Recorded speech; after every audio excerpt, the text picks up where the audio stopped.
ദേശീയ പതാകയുടെ കളറുകൾ ഏതൊക്കെയാണ്? 3 കളറ്. ഏതൊക്കെയാ? ഇളം മഞ്ഞ, പച്ച, വെള്ള. സ്വാതന്ത്ര്യ ദിനത്തെ കുറിച്ചുള്ള കുറച്ച് ചോദ്യങ്ങളാണ് ഞാൻ ചോദിക്കുന്നത്. നല്ലതേ ഉള്ളൂ. സ്വാതന്ത്ര്യം ആവണം, സ്വാതന്ത്ര്യമാണ് ആവശ്യം. പക്ഷെ ഇപ്പം ഇവിടെ പറ്റണില്ല. ഇപ്പം ഇവിടെയുള്ള പെണ്ണുങ്ങൾ തുണി തൊടാതെ നടക്കും.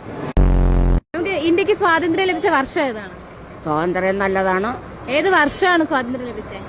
ഞാനാ അല്ല, ഇന്ത്യക്ക് സ്വാതന്ത്ര്യം ലഭിച്ചത് ഏത് വർഷമാണ്? ഇന്ത്യക്ക് സ്വാതന്ത്ര്യം കിട്ടിയ നിങ്ങൾക്ക് അറിഞ്ഞൂടെ? അല്ല, നമ്മളൊരു ചോദ്യം ചോദിക്കുകയാണ്. അതെല്ലാം നടക്കും കുട്ടി. ഗാന്ധിജിയാണ്. ഗാന്ധിജി എവിടെ ജനിച്ചത്? ഗാന്ധിജി ഇവിടെ ജനിച്ചതല്ല, പക്ഷേ ഗാന്ധിജി കൊന്നു. സത്യം. ഗാന്ധിജി ഇന്ത്യയിലാണോ ജനിച്ചത്? ആ, ഇന്ത്യയിൽ എവിടെയാണ് ജനിച്ചത്? ഞാൻ ഇവിടെ തന്നെ ജനിച്ചു. അല്ല, ഗാന്ധിജി എവിടെ ജനിച്ചത്? ഗാന്ധിജിയുടെ സ്ഥലം ആന്ധ്ര അല്ലേ? ഈ ബ്രിട്ടീഷുകാർ ഇന്ത്യയിൽ എന്തിനായിരുന്നു വന്നത്? ബ്രിട്ടീഷുകാര് ഇവിടെ കിട്ടണം. ഇവിടെ കിട്ടാൻ വേണ്ടി നമ്മളെ കേരളം കിട്ടണം. ട്രിവാൻഡ്രം എടുത്തിട്ട് ഇപ്പൊ എത്രാമത്തെ സ്വാതന്ത്ര്യ ദിനാഘോഷം ഇപ്പൊ വരുന്നത്? ആഘോഷം നമുക്ക് നല്ലപോലെ നടക്കണം ഇന്നും.